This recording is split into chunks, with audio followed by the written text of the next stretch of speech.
itu. Nah, kalau Sinta juga di sana kan. Nah, saya ini melayani di banyaknya di bidang manajemen, khususnya di penelitian dan pengembangan.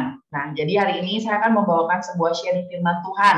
Izinkan saya untuk share screen ya, buat share PowerPoint-nya. Nah, tema yang diberikan pada saya itu hari ini dari Bapak Ibu Saudara sekalian itu adalah jujur dalam perkataan dan perbuatan. Senang banget bisa pelayanan di Persekutuan Doa Polasuri ya namanya. Ini dan saya percaya Tuhan itu akan menyampaikan firman-Nya lewat saya. Nah, dari tema yang diberikan ini, perikop yang diambil dari Matius 5 ayat 33 sampai 37. Dan oleh karena itu, saya mau kita semua membaca Matius 5 ayat 33 sampai 37. Demikian firman Tuhan. Kamu telah mendengar pula yang difirmankan kepada nenek moyang kita. Janganlah bersumpah palsu, melainkan peganglah sumpahmu di hadapan Tuhan. Tetapi aku berkata kepadamu, janganlah sekali-kali bersumpah, baik demi langit, karena langit adalah tahta Allah, maupun demi bumi, karena bumi adalah tumpuan kakinya, ataupun demi Yerusalem, karena Yerusalem adalah kota raja besar. Janganlah juga engkau bersumpah demi kepalamu, karena engkau tidak berkuasa memutihkan atau menghitamkan selai rambutku. Jika ya, hendaklah kamu katakan ya. Jika tidak, hendaklah kamu katakan tidak. Apa yang lebih daripada itu berasal dari si jahat. Nah, mungkin ketika Bapak Ibu semua tadi mendengarkan atau membaca bersama-sama Matius 5 ayat 33 sampai 37, mungkin agak bingung ya. Gimana sih kayaknya itu di ayat 33 kok boleh kita bersumpah? Maksudnya sumpahnya itu jangan sampai bersumpah palsu, tapi sumpahnya itu di hadapan Tuhan. Tapi kalau dicermati lagi, sebenarnya ayat 34 sampai 36 itu ngomong, jangan sekali-kali bersumpah gitu. Jadi ini tuh seperti boleh sumpah atas nama Tuhan, tapi selanjutnya tidak boleh bersumpah. Mana yang kita harus pegang? Ayat 37. Dikatakan bahwa yang harus kita pegang adalah jika ya, hendaklah kamu katakannya. Jika tidak, hendaklah kamu katakan tidak.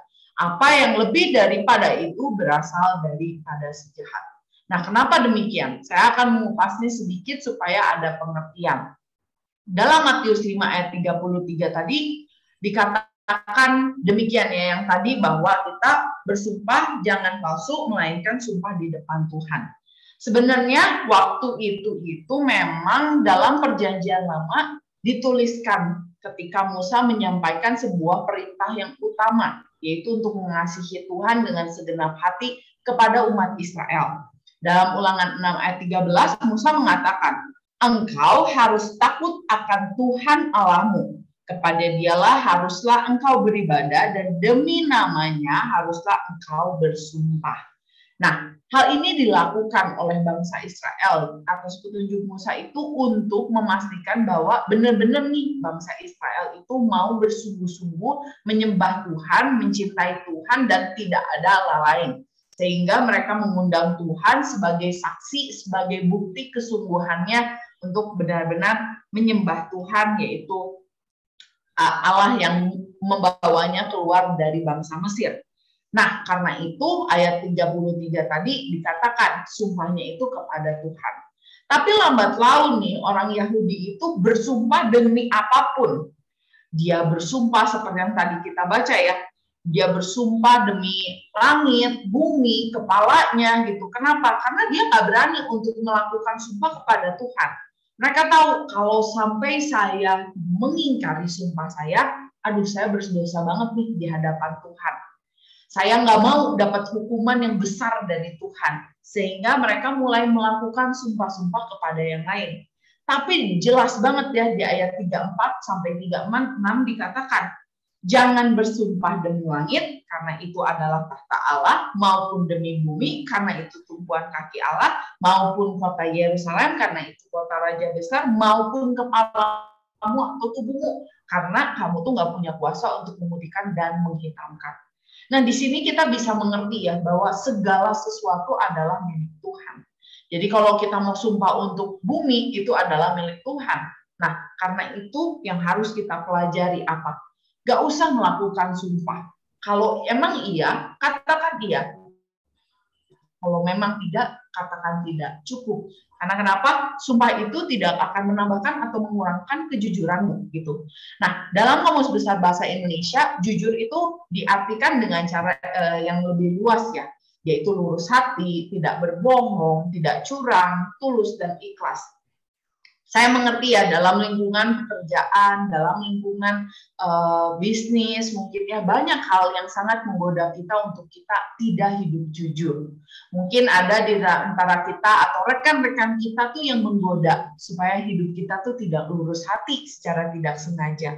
Atau mungkin kita ketika bekerja gitu, kita melakukan atau tindakan yang tidak jujur atau berbohong. Apalagi kalau dipanas-panasin nih sama teman-temannya, udah nggak apa-apa, bohong demi kebaikan. Padahal bohong itu dosa, udah titik, itu nggak ada bohong demi kebaikan. Kemudian mungkin ketika akhir bulan, ketika tabungan sudah menipis, rekening sudah menipis, ada godaan untuk kita melakukan tindakan curang. Mungkin untuk mengambil reimbursement dari perusahaan yang mungkin tidak sepatutnya atau tidak perlu kita ambil, ataupun apapun. Atau mungkin kita melakukan segala hal dalam pekerjaan kita itu diberi bukan dengan ketulusan hati, tapi kita mau menjilat misalnya gitu, tidak tulus, ada sesuatu motivasi yang tidak benar di dalam hati kita. Atau mungkin ketika ini lebaran akan datang ya, mungkin ada beberapa teman kita yang udah ngambil cuti, terus karena cuti ya pekerjaannya harus diletakkan pada seseorang dan kita lah orang itu. Dan ketika dapat ya kita kerjain sih ya, karena kan diminta gitu, tapi kita nggak ikhlas. Itu juga merupakan perbuatan yang tidak jujur. Bahkan di era pandemi sekarang ini, sebenarnya kejujuran merupakan sesuatu hal yang semakin diperlukan. Kenapa? Kalau di antara Bapak Ibu mungkin ada atau pernah diberlakukan working from home, atau banyak sekali kan sekarang yang melakukan working from home. Sebenarnya di sini kejujuran itu sangat diuji ya. Kita nggak tahu apakah orang-orang yang kerja dari rumah itu beneran kerja atau enggak gitu. Bisa aja dia masak atau tidur di tengah-tengah pekerjaannya. Nah, hari ini kita akan belajar dari dua kisah Alkitab yang memberitahukan atau menunjukkan kepada kita tentang ketidakjujuran dan juga tentang kejujuran baik dalam perkataan maupun perbuatan. Nah, kisah Alkitab yang dapat kita lihat dan pelajari tentang ketidakjujuran itu adalah kisah tentang Ananias dan Safira. Kalau Bapak Ibu pernah mendengar kisah ini, mungkin kisah ini kurang populer ya, kurang banyak diperdengarkan gitu. Atau mungkin kisah ini ya pernah dengar tapi nggak terlalu sering. Nah, kisah ini itu ditulis dalam Kisah Rasul ayat pasal 5 ayat 1 sampai 11. Saya akan membacakannya supaya kita dapat gambaran tentang sepasang suami istri yang menjual sebidang tanah, kemudian dia menjualnya, tapi mereka berbohong dalam hal perbuatan dan perkataan, karena hasilnya itu dibohongin ya, jumlah hasilnya itu mereka berbohong kepada Petrus. Saya akan bacakan kisahnya di dalam Kisah Para Rasul 5 ayat 1 sampai 11. Ananias dan Safira. Ada seorang lain bernama Ananias. Ia beserta istrinya Safira menjual sebidang tanah. Dengan setahu istrinya, ia menahan sebagian dari hasil penjualan itu dan sebagian lain dibawa dan diletakkannya di depan kaki rasul-rasul. Tetapi Petrus berkata, Ananias, mengapa hatimu dikuasai iblis sehingga engkau mendustai Roh Kudus dan menahan sebagian dari hasil penjualan tanah itu? Selama tanah itu tidak dijual, bukankah itu tetap kepunyaanmu? Dan setelah dijual, bukankah hasilnya itu tetap kuasamu? Mengapa engkau merencanakan perbuatan itu di dalam hatimu? Engkau bukan mendustai manusia, tetapi engkau mendustai Allah. Ketika mendengar perkataan itu, rebahlah Ananias dan putuslah nyawanya. Maka sangatlah ketakutan semua orang yang mendengar hal itu. Lalu datanglah beberapa orang muda, mereka mengapani mayat itu dan mengusurnya keluar dan pergi menguburnya. Kira-kira 3 jam kemudian, Masuklah istri Ananias, tapi ia tidak tahu apa yang terjadi. Kata Petrus kepadanya, katakanlah kepadaku dengan harga sekiankah tanah itu kau jual? Jawab perempuan itu, betul sekian. Kata Petrus, mengapa kamu berdua bersepakat untuk mencobai roh Tuhan? Lihatlah orang-orang yang baru mengubur suamimu itu berdiri di depan pintu dan mereka akan mengusung kau juga keluar. Lalu lebahlah perempuan itu seketika itu juga di depan kaki Petrus dan putuslah nyawanya. Nah, dari kisah Ananias dan Safira ini yang berlaku tidak jujur dalam perkataan dan perbuatannya, kita bisa belajar dan menemukan dua fakta tentang ketidakjujuran. Fakta yang pertama adalah ketidakjujuran sesuatu hal yang diketahui Allah. Tuhan adalah Tuhan Allah yang Maha Tahu. Tuhan mengetahui ketidakjujuran dari Ananias dan Safira. Tuhan membukakan segalanya itu lewat Petrus, sehingga Petrus diberikan hikmat untuk membukakan ketidakjujuran mereka. Sekecil apapun yang Ananias dan Safira tutup-tutupi, Tuhan itu tahu. Tuhan kita adalah Tuhan yang sama ya, Dia adalah Tuhan yang tahu. Sekecil apapun hal ketidakjujuran yang kita tutupi, Allah itu mengetahui. Nah, Tuhan itu Maha Tahu dan tidak ada seorang pun yang dapat bersembunyi daripadanya. Saya punya seorang anak ini, dia masih 1,5 tahun lagi lucu-lucunya ya. Tapi dari dulu dia itu senang sekali main petak umpet. Nah, ini adalah salah satu trik untuk dia petak umpet ya, bersembunyi dari mamahnya. Yang pertama itu kamuflase, menjadi di antara tumpukan beling ya. Tapi tetap saya tahu karena kelihatan, bener nggak sih? Padahal mungkin dia berpikir, wah mama saya nggak tahu, pasti nggak tahu. Yang penting saya tutup mata, mama saya nggak tahu. Tapi kita tahu. Beranjak dia besar, dia sembunyi lagi dari saya. Gimana caranya? Dia tutupin sama sesuatu hal, dia tutupin sama selimut ya, macam kayak selendangnya, bedong lah kalau kata orang Sunda mah. Tapi tangannya kelihatan, pola tubuhnya, postur tubuhnya kelihatan. Tentunya saya akan tahu di mana dia berada. Benar nggak sih Bapak Ibu? Semakin dia berdewasa, makin juga dia mau berusaha. Oh, polanya udah nggak kelihatan, tapi kakinya nongol gitu kan. Tetap aja kita tahu. Sebenarnya ilustrasi ini menggambarkan hubungan kita antara Tuhan. Kita itu sama Tuhan itu nggak ada satupun yang bisa disembunyiin. Kadang kita itu seperti anak kecil atau seperti anak saya ya, kita berusaha menutup-nutupi dari Tuhan. Padahal nggak ada yang bisa ditutup-tutupin. Sekecil apapun, sepintar apapun dia menutupi atau menyelimuti tubuhnya, kita akan selalu tahu, ibunya akan tahu kemana dia bersembunyi. Sama dengan Tuhan. Mungkin ketika kita menutupi ketidakjujuran kita, Tuhan tuh dari atas ngeliat kayak, aduh pengen ketawa ini, kamu tuh mau sembunyiin sesuatu tuh tangannya kelihatan. Kenapa? Karena Allah itu Allah yang Maha Tahu.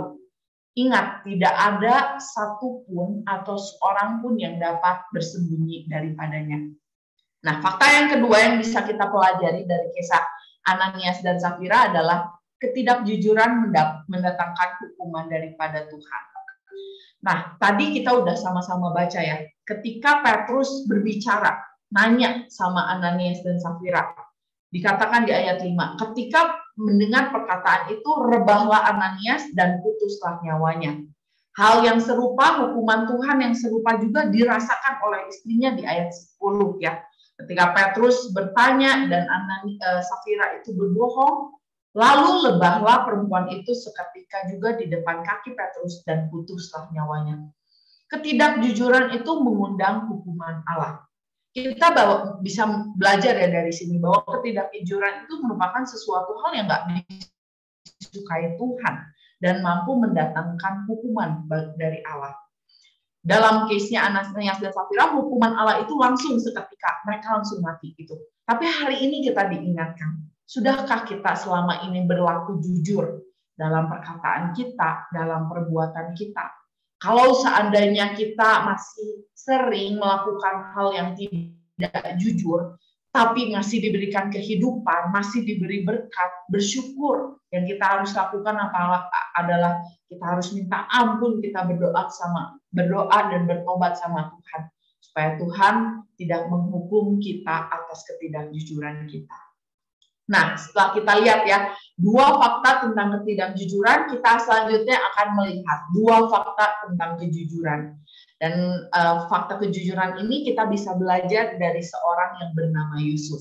Tentu saya yakin ya, Yusuf itu adalah seorang tokoh Alkitab yang mungkin sering kali dan sering didengar ya oleh Bapak Ibu maupun anak-anak sekolah minggu, karena memang kisah Yusuf ini banyak hal yang kita pelajari. Tapi hari ini kita mau melihat dua fakta tentang kejujuran yang bisa kita petik dari kisah Yusuf. Seperti yang kita tahu, Yusuf adalah anak Yakub, salah satu anak Yakub. Dan Yusuf ini merupakan anak kesayangan. Karena kesayangan papahnya yang begitu hebat dan membuat iri hati teman-temannya, kakak-kakaknya, maka Yusuf ini dijual kepada saudagar Mesir, sehingga dia menjadi budak di Mesir. Nah, tapi Tuhan itu sangat mengasihi Yusuf. Tuhan menyertai Yusuf sehingga segala apapun yang dilakukannya itu berhasil. Kita bisa lihat dalam Kejadian 37 sampai 41 ya. Sampai-sampai karena dia itu sangat dikasihi, dia itu menjadi seorang kepercayaannya dari pegawai istana atau pegawai Firaun, yaitu namanya Potifar. Dia itu diberikan kepercayaan yang full dari Potifar untuk mengurus rumah tangganya dan segala yang dimilikinya. Sampai-sampai dalam Kejadian 39 ayat 6 ini mengatakan, segala miliknya diserahkannya pada kekuasaan Yusuf, dan dengan bantuan Yusuf, Potifar tidak usah lagi mengatur apapun selain dari makanannya sendiri. Luar biasa sekali ya, seseorang yang diberi kepercayaan penuh sampai-sampai bosnya ini itu nggak perlu ngurusin apa-apa kecuali makanannya dia. Nah, lanjut kalau kita baca dalam kisah yang 39 ayat 6 sampai 10, kemudian Yusuf itu manis sikapnya dan elok parasnya. Selang beberapa waktu, istri tuannya memandang Yusuf dengan berahi lalu katanya, marilah tidur dengan aku. Tetapi Yusuf menolak dan berkata kepada istri tuannya itu, dengan bantuanku, tuanku itu tidak lagi mengatur apa-apa yang ada di rumah ini. Dan ia telah menyerahkan segala miliknya pada kekuasaanku. Bahkan di rumah ini ia tidak lebih besar kuasanya daripadaku. Dan tiada yang tidak diserahkannya kepadaku selain daripada engkau, sebab engkau istrinya. Bagaimanakah mungkin aku melakukan kejahatan yang besar ini dan berbuat dosa terhadap Allah? Walaupun dari hari ke hari perempuan itu membujuk Yusuf, Yusuf tidak mendengarkan bujukannya itu untuk tidur di sisinya dan bersetubuh dengan dia.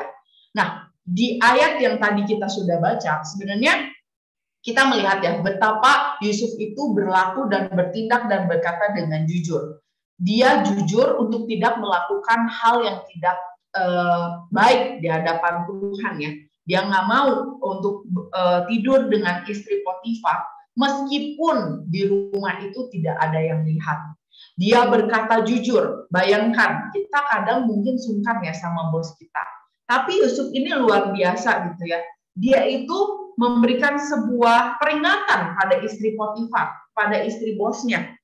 Bagaimana mungkin aku melakukan itu yang kamu pikirkan itu kejahatan yang besar dan dosa bagi Allah. Yusuf dengan jujur mengatakan bahwa itu adalah hal dosa. Dan kita bisa tahu ya kalau kita baca terus, setidaknya ada dua fakta tentang kejujuran yang bisa kita pelajari dari Yusuf. Yang pertama, kejujuran itu suatu hal yang disukai Allah.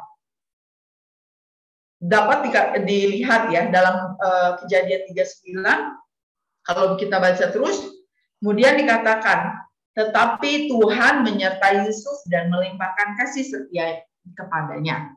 Nah, dia itu meskipun sudah difitnah sama istri Potifar dan harus masuk penjara, dia tetap menjadi kesayangan dari kepala penjara. Itu suatu hal yang sangat luar biasa ya. Kita lihat bahwa betapapun sulitnya Yusuf berada di godaannya istri Potifar, tapi dia tetap jujur ya, karena dia tahu bahwa Tuhan itu membenci dosa dan suka ketika umatnya menuruti perintahnya. Tuhan itu adalah Bapa kita. Bayangkan kalau kita adalah seorang orang tua, tentu kita juga senang sekali kalau anak kita itu berkata jujur sama dengan Bapa di surga. Kita adalah anak-anak Bapa di surga. Kita juga senang ketika dia juga senang ketika kita sebagai anak-anaknya berlaku dan berkata jujur setiap harinya. Nah, fakta kedua tentang kejujuran adalah kejujuran mendatangkan berkat. Tadi kita sempat singgung ya bahwa Yusuf itu menjadi kesayangan kepala penjara, dan bukan dia menjadi kesayangan kepala penjara. Kita bisa lihat ya sepanjang kehidupannya betapa Tuhan memberkati dan memberikan kasih karunia kepada Yusuf, dan akhirnya berkat yang ia terima adalah Yusuf bisa mendapatkan promosi menjadi penguasa di Mesir. Bukankah hal yang luar biasa, bukan? Nah, kalau hari ini saya mau ingetin lagi ya, kalau hari ini mungkin kita sudah berlaku jujur. Setiap harinya kita sudah berkata jujur. Bahkan kita kadang frustasi ya. Kayaknya kok saya udah jujur, bertindak jujur, berkata jujur, tapi kayaknya berkat tuh nggak nongol-nongol, promosi itu nggak ada-ada gitu. Tapi ingat, sesulit apapun untuk kita berkata jujur, berbuat jujur, tetap ingat bahwa kejujuran adalah hal yang disukai Tuhan. Dan ketika kita jujur, percayalah hal tersebut bisa mendatangkan berkat. Karena berkat, promosi, hal-hal yang baik itu bukan berasal dari orang-orang, tapi berasal dari Tuhan. Senangkan hati Tuhan, bersikaplah jujur, dan terus dalam bimbingannya. Nah, bulan Juli di tahun 2020 yang silam, mungkin sebuah media, bukan sebuah ya, tapi hampir seluruh media massa itu disibukkan atau dihebohkan dengan seorang bapak yang bernama Mujeni. Mungkin ada bapak ibu yang tahu yang Bapak Mujeni, tapi mungkin ada yang nggak tahu. Kalau nggak tahu nggak apa-apa, saya akan ceritakan. Nah, Bapak Mujeni ini adalah seorang cleaning service sebenarnya.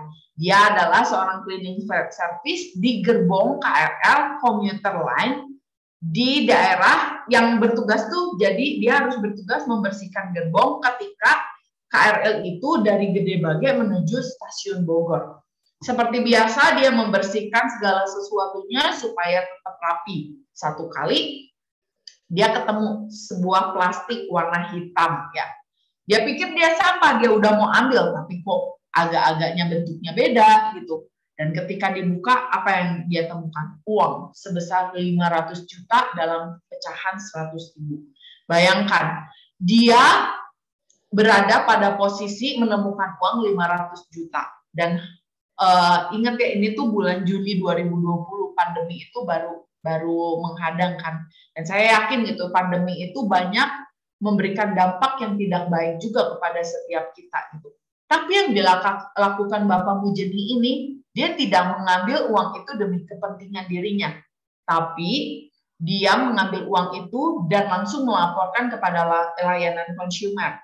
Dia bilang bahwa ini ada uang 500 juta, tulisannya kresek hitam ini isinya uang 500 juta di laporannya.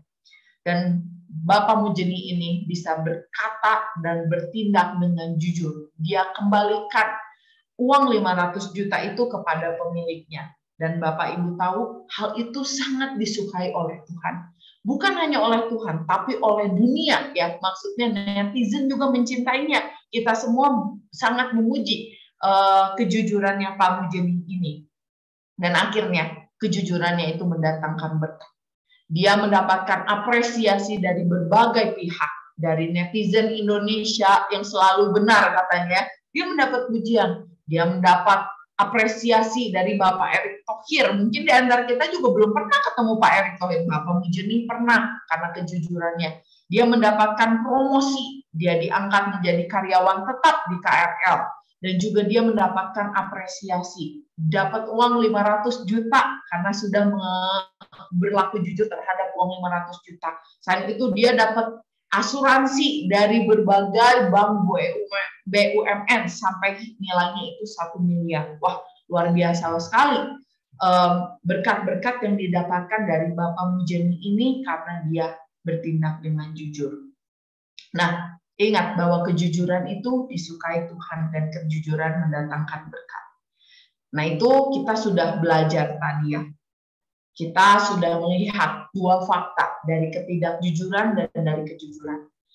2 fakta tentang ketidakjujuran itu akan selalu diketahui Allah. Dan ketidakjujuran itu akan mendatangkan hukuman. Sementara kejujuran itu disukai Allah dan mendatangkan berkat. Side mana yang kita akan pilih? Bagian mana atau yang mana yang akan kita pilih? Tentu saya percaya Bapak Ibu semua itu akan memilih untuk berlaku, berkata, dan bertindak jujur, kan? Tentu kita selalu diingatkan ya untuk selalu hidup jujur. Nah, karena itu melalui tema yang diberikan ini, jujur dalam perkataan dan perbuatan, dan juga dari perikop yang telah kita baca di awal yaitu Matius 5 ayat 33 sampai 37, kita mendengarkan dan teringat akan sebuah kebenaran firman Tuhan bahwa ketika memang kita itu diperhadapkan dalam suatu situasi yang membuat kita harus berkata atau berbuat, janganlah kita bersumpah. Janganlah kita bersumpah demi apapun. Tapi kalaupun memang kita harus mengatakan, jika ya katakanlah ya, jika tidak hendaklah katakan tidak. Apa yang lebih daripada itu berasal daripada si jahat. Nah, saya percaya firman Tuhan yang dibagikan ini mengingatkan kita, menegur kita, dan juga menguatkan kita supaya kita bisa berlaku, berkata, dan bertindak jujur setiap harinya dimanapun kita ditempatkan. Karena itu mari kita sama-sama dudukkan hati kita mau berdoa pada Tuhan. Bapak, terima kasih Tuhan untuk siang hari ini. Engkau sangat baik buat kami ya Bapak. Terima kasih Tuhan karena Engkau telah menyampaikan sebuah kebenaran firman melalui hamba-Mu ya Tuhan, tentang kejujuran dalam perkataan dan perbuatan. Tuhan, ampuni kami ya Bapak kalau seringkali kami melakukan hal yang tidak jujur di hadapan-Mu. Mungkin kami melakukan hal yang tidak jujur terhadap manusia, tapi kami tahu ya Tuhan, Kau adalah Allah yang Maha Tahu. Dan kami tahu ya Tuhan, ketidakjujuran itu semua Engkau tahu dan mendatangkan hukuman ya Tuhan. Tapi mulai hari ini kami mau mengambil komitmen ya Tuhan. Kami mau ya Tuhan untuk hidup jujur. Karena hidup jujur adalah hal yang disukai Tuhan. Dan kami percaya Tuhan, kejujuran itu mendatangkan berkat-berkat yang melimpah buat kami semua ya Bapak. Tuhan, kami sangat bersyukur buat persekutuan doa yang bisa kami lakukan hari ini. Seberapapun yang di antara kami ya Tuhan, kami percaya Kau hadir dan mendengarkan kami ya Bapa. Terima kasih untuk persekutuan doa Pulau Suri ini ya Tuhan. Kiranya ya Tuhan Kau yang memberkati selalu ya Bapa. Tuhan, sebentar kami akan mengakhiri persekutuan doa ini. Kami mungkin akan melakukan aktivitas kami lagi ya Tuhan ke depan. Tapi sebelum itu kiranya Engkau yang memberkati kami semua ya Bapak. Mari sama-sama Bapak Ibu kita mengangkat tangan kita akan terima berkat. Tuhan memberkati engkau dan melindungi engkau. Tuhan menyinari engkau dengan wajahnya dan memberi engkau kasih karunia. Tuhan menghadapkan wajahnya kepadamu dan memberi engkau damai sejahtera. Kiranya Tuhan Kau memberkati keluar masuk kami apapun yang kami kerjakan. Dan kami percaya Tuhan, perlindungan-Mu, penyertaan-Mu selalu ada buat kami semua. Kami berdoa ya Tuhan hanya di dalam nama Tuhan Yesus Kristus. Haleluya. Amin. Makasih Bapak Ibu Saudara semuanya. Mungkin saya akan kembalikan kepada Cifani ya. Tuhan berkati. Tuhan berkati kita buat apa yang disampaikan, biar kita boleh terus memilih untuk jujur dalam perkataan, perbuatan kita sehari-hari, dimanapun, di kantor, di luar, di keluarga, di lingkungan tempat kita tinggal. Pengumumannya, kita akan ada persekutuan lagi 2 minggu lagi.